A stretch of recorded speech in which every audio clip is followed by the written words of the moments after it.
The ultimatum arrives. The warning came without ceremony. No fanfare, no diplomatic niceties. Just a massive alien vessel dropping out of hyperspace above New Geneva, humanity's most prosperous colony world. The ship was beautiful in its arrogant crystalline spires twisted around a core of pure energy, technology that made human starships look like stone axes. Admiral Sarah Chen stood on the bridge of the UES Defiance, watching the alien vessel through the viewscreen. Her weathered face showed no emotion, but her hands were steady on the command rail. 40 years of service had taught her to remain calm when the universe decided to test humanity's resolve. Size estimate. She asked her tactical officer. Captain Marcus Reeves checked his readings twice before answering. 15 kilometers long, Admiral. Energy signatures are off the charts. Whatever powers that thing could probably crack a moon. In half, Sarah nodded grimly. The alien ship had been broadcasting the same message for 3 hours now, demanding to speak with human leadership. She had been selected to represent humanity in what everyone hoped would be a peaceful first contact. The reality was looking far different. "Open a channel," she ordered. The viewscreen flickered, and suddenly they were looking at something that had stepped out of humanity's strangest nightmares. The alien was tall, maybe 8 feet, with skin like polished obsidian and eyes that glowed with inner fire. Its voice came through the translation matrix as smooth as silk and twice as dangerous. "I am Ambassador Kethfel of the Galactic Empire. You will address me with appropriate respect." Sarah straightened her uniform and stepped forward. "I am Admiral Sarah Chen of the United Earth Space Command. Welcome to human space, Ambassador. We're honored by your visit." Kethvel's expression didn't change. "Honor is earned, human. You have not earned it. I come bearing the will of the Empire. You will listen." The alien gestured, and holographic displays appeared in the air around them. Star charts showing human colonies, resource surveys, population centers. Sarah's blood ran cold as she realized how much the Empire already knew about humanity. "Your species has expanded beyond your birth world," Kethvel continued. "You have claimed 17 systems, established mining operations, and begun terraforming projects. This expansion ends. Now, I'm sorry." Sarah couldn't hide her confusion. "Are we encroaching on your territory? We had no idea. You misunderstand." Kethval's voice carried the weight of absolute authority. "All space belongs to the Empire. Your existence is tolerated only as long as it serves our interests. Those interests now require your tribute." The holographic displays shifted, showing cargo manifests and resource requirements. Sarah's heart sank as she read the numbers. The Empire wasn't asking for tribute. We're demanding nearly everything humanity had built.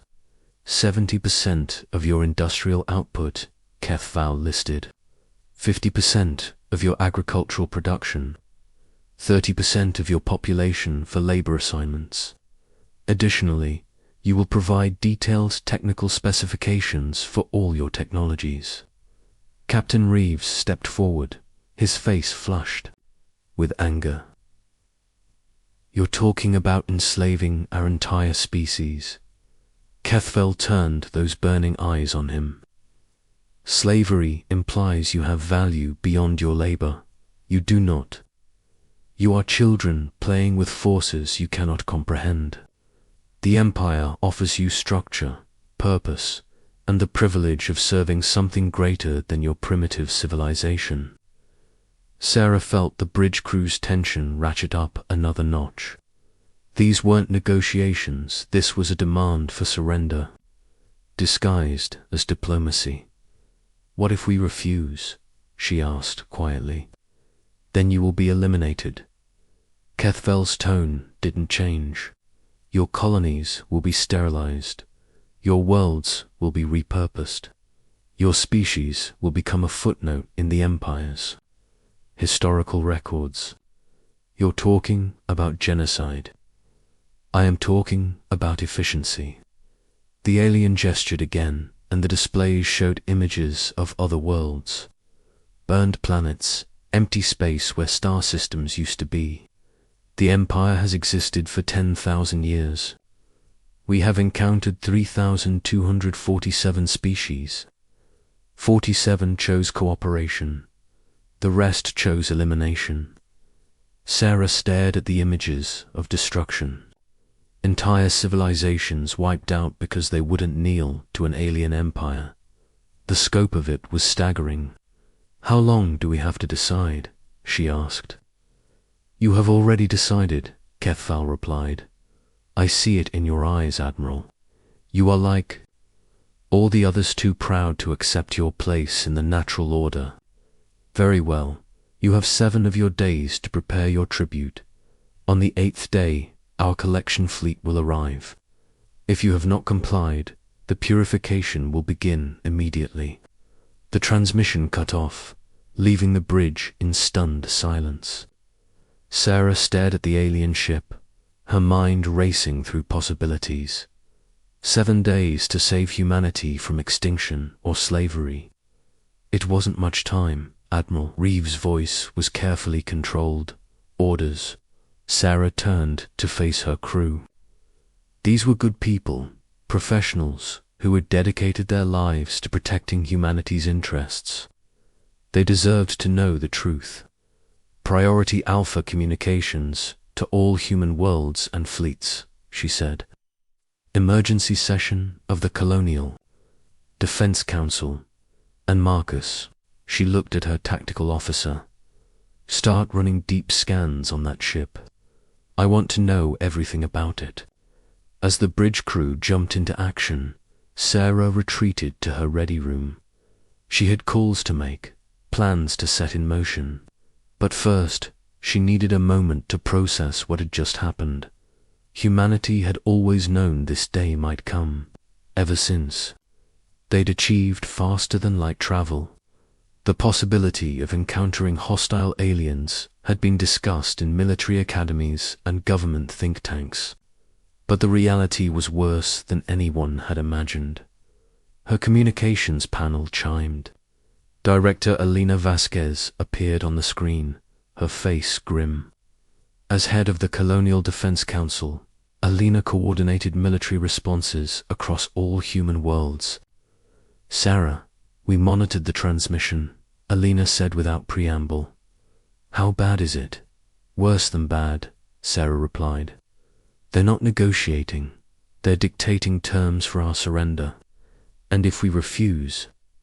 Sarah pulled up the images Keth had shown them. Extinction. They've done it before, Alina. Thousands of times. Alina was quiet for a long moment. The council is convening in 2 hours. We need recommendations. I need time to analyze their ship, their technology. But Sarah leaned forward. We can't give them what they want. Even if we wanted to, the tribute would destroy our civilization. Anyway, we'd be dead in a decade from starvation and resource depletion. So what are you suggesting? Sarah had spent 40 years in the military. She'd fought pirates, put down rebellions, and defended colonies from raiders. But she'd never faced anything like this. The smart play was surrender, try to negotiate. Better terms, hope for mercy from an empire that had shown none to thousands of other species. But Sarah. Chen hadn't become an admiral by making the smart play. I'm suggesting we find a way to fight back, she said. Elena's eyes widened. Sarah, you saw that ship. One vessel could probably destroy our entire fleet. Maybe, but they're not expecting resistance. Every other species has either surrendered or been wiped out quickly. They've never faced sustained opposition from a species that refuses to quit. This is insane. This is human, Sarah corrected. We've been fighting impossible odds since we crawled out of caves. The Empire thinks we're just another primitive species. They're about to learn differently. Over the next 6 hours, Sarah's team worked around the clock analyzing the alien vessel. What they found was both encouraging and terrifying. The ship was incredibly advanced, powered by technology that humanity was centuries away from understanding. But it was also alone. It's a diplomatic vessel, reported Lieutenant Commander Jackson, the ship's chief science officer, heavily armed, but designed for intimidation rather than actual combat. The real weapons are probably in whatever fleet they're sending. Sarah nodded. What about weaknesses? The energy core is exposed, Jackson continued. It's shielded, but if we could get close enough with a focused attack, we'd need to get through their defenses first, Reeves pointed out. That ship has shields that could probably stop anything we throw at it. Sarah turned to the tactical display. The alien vessel hung in space like a jewel, beautiful and deadly, but it was also arrogant, positioned where it could monitor human activities, but not where it could best defend itself. What if we don't try to fight it head-on, she mused. What if we use the one advantage we have, which is, they underestimate us? Sarah's mind was working furiously. They think we're primitives. They're not expecting sophisticated tactics or coordinated resistance. They're expecting us to either surrender or make a desperate, suicidal attack. The pieces were falling into place. The Empire had made a critical error. They'd revealed their location, their timeline, and their assumptions about human capabilities. Now Sarah had to figure out how to use that information. She activated the ship's communication system. This is Admiral Chen to all human vessels in the system. Prepare for emergency tactical briefing. We have work to do. As her officers scrambled to prepare, Sarah looked out at the stars. Somewhere out there, an alien empire with the power to destroy worlds was preparing to collect tribute from humanity. They expected submission or quick annihilation. They were about to discover that humans had a third option, defiance. Asterisk the fleet's response. The Colonial Defense Council meeting lasted 18 hours. Representatives from every human world participated. Via quantum communication, their faces grim as they reviewed the Empire's demands. The debate was fierce, but the conclusion was inevitable. We cannot comply, Director Vasquez announced to the assembled leaders. Even if we wanted to, the tribute would destroy our civilization within years. We have no choice but to resist. Admiral Chen watched the faces on her screen. Fear, determination, and something else, a spark of defiance that had driven humanity from caves to the stars. They were terrified, but they were also angry. What's our military situation? Asked Governor Martinez from the Proxima colony. Not good, Sarah admitted. We have 47 combat vessels spread across 17 systems. The Empire's collection fleet will likely number in the hundreds, with technology decades ahead of ours. So how do we fight them? Sarah activated the tactical display. We don't fight their war, we fight ours. The plan was audacious, possibly suicidal, but it was also uniquely human. Instead of meeting the Empire's fleet in traditional battle, humanity would use guerrilla tactics on an interstellar scale. Phase 1, Sarah explained. We evacuate non-essential personnel from our outer colonies. Make it look like we're abandoning our positions in fear. Phase 2, continued Captain Reeves. We deploy our stealth ships throughout the system. Modified mining vessels with enhanced sensor packages and minimal weapons. Phase 3, Sarah resumed. We let them come to us. When their fleet arrives to collect tribute, They'll find apparently defenseless worlds and minimal resistance. And then, asked Governor Martinez, then we spring the trap. The next 5 days were a frenzy of preparation. Across human space, colonial militias worked round the clock to modify civilian vessels for combat. Mining ships were fitted with missile launchers. Cargo haulers were loaded with kinetic projectiles. Even passenger transports were equipped. With electronic warfare systems, Commander Jake Morrison led the evacuation of the outer colonies. His fleet of transports making multiple runs to move civilians to safety.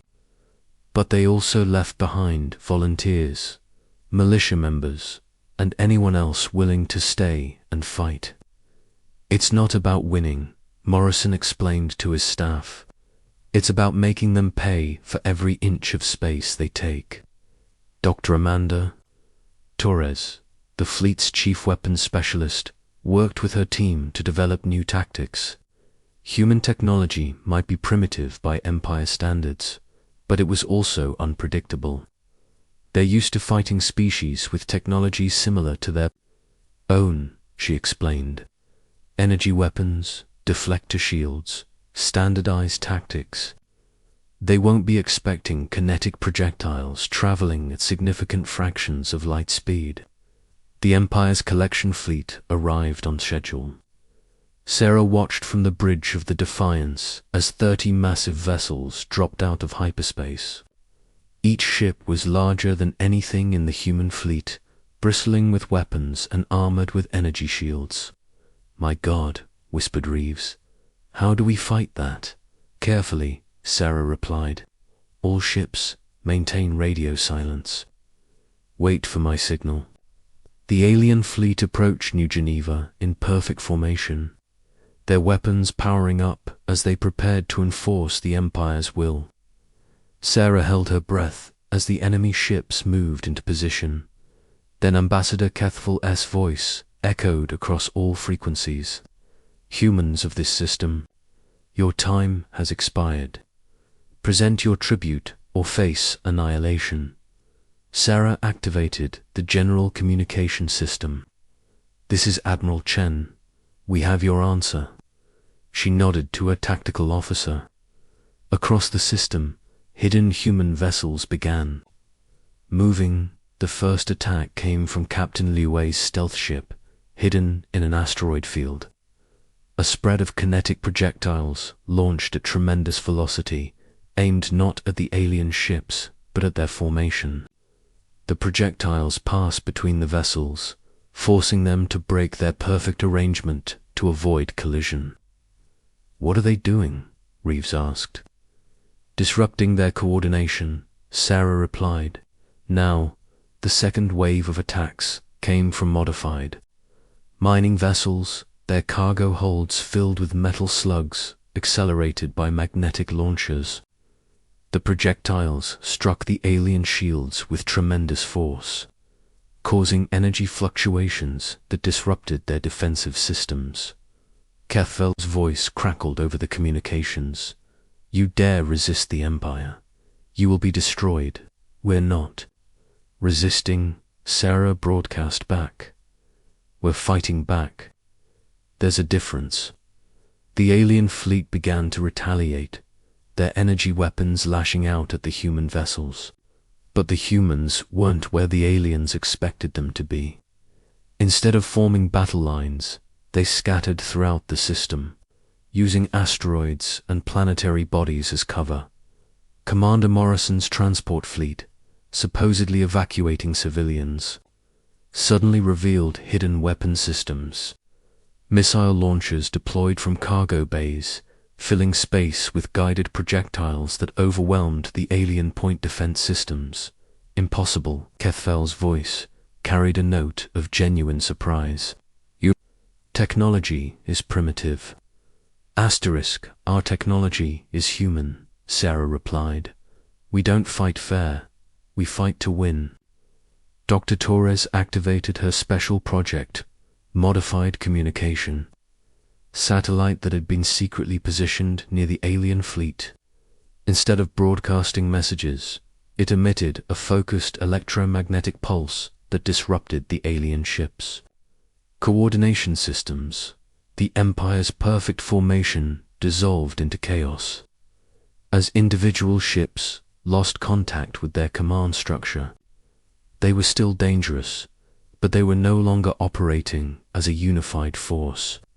All ships, Sarah broadcast, execute Plan Delta. The human vessels began a coordinated attack pattern that would have been impossible for any other species. Instead of engaging the aliens directly, they targeted specific systems on each ship's sensors, communications, weapon mounts. It was precise, surgical, and utterly ruthless. Captain Liu Wei's stealth ship managed to get close enough to one of the alien vessels to launch a boarding pod. The dozen Marines inside weren't trying to capture the ship, they were trying to gather intelligence about Empire technology. "We're in," reported Sergeant Harris, over the comm. "Their systems are incredibly advanced, but they're not expecting sabotage. Planting charges on their main computer core." The explosion that followed didn't destroy the alien ship, but it crippled its ability to coordinate with the rest of the fleet. More importantly, it sent a message: humans weren't just fighting, they were adapting and learning. The battle continued for 6 hours. Human ships darted in and out of engagement range, never staying in one place long enough for the aliens to target them effectively. It was like watching a pack of wolves attack a herd of elephants individually, outmatched but collectively deadly. Finally, Kethval's voice returned to the communications channel, but this time it carried a different tone. "Enough. We will withdraw for now." Sarah couldn't believe what she was hearing. "You're retreating. We are ... reassessing the situation." The alien's voice was carefully controlled. "Your species has shown unexpected capabilities." "You mean we fought back instead of rolling?" "Over. You have earned a temporary reprieve," Kethval replied. "But this is not over. The Empire will return with greater force, and we'll be ready," Sarah promised. "This is what humans do. We adapt, we learn, and we never give up. Tell your Empire that." The alien fleet began withdrawing, their damaged ships limping toward the edge of the system. Sarah watched them go, knowing this was just the beginning. The Empire would return, probably with overwhelming force. But something had changed. Admiral Reeves said quietly, "We actually did it. We made them retreat." Sarah nodded, but her expression remained serious. "We bought time, nothing more. They'll be back, and they'll be ready for our tactics next time." "So what do we do?" Sarah turned to face her crew. "We get ready to. We share what we learned with every human world. We build better ships, develop new tactics, and prepare for the real war." She activated the ship's communication system. "This is Admiral Chen to all human vessels. Well done, people. You've just shown the galaxy that humanity doesn't kneel to anyone." As the last alien ship disappeared into hyperspace, Sarah allowed herself a moment of satisfaction. They had faced impossible odds and survived. More than that, they had won. The Galactic Empire had demanded tribute. Humanity had sent their fleet instead. And for the first time in 10,000 years, the Empire had blinked first. The war was just beginning, but humanity had proven something important to themselves and to the galaxy. They were not another species to be conquered. They were humans, and they would fight for their freedom with every weapon, every tactic, and every ounce of determination they possessed. The Empire wanted tribute. They got a war declaration instead.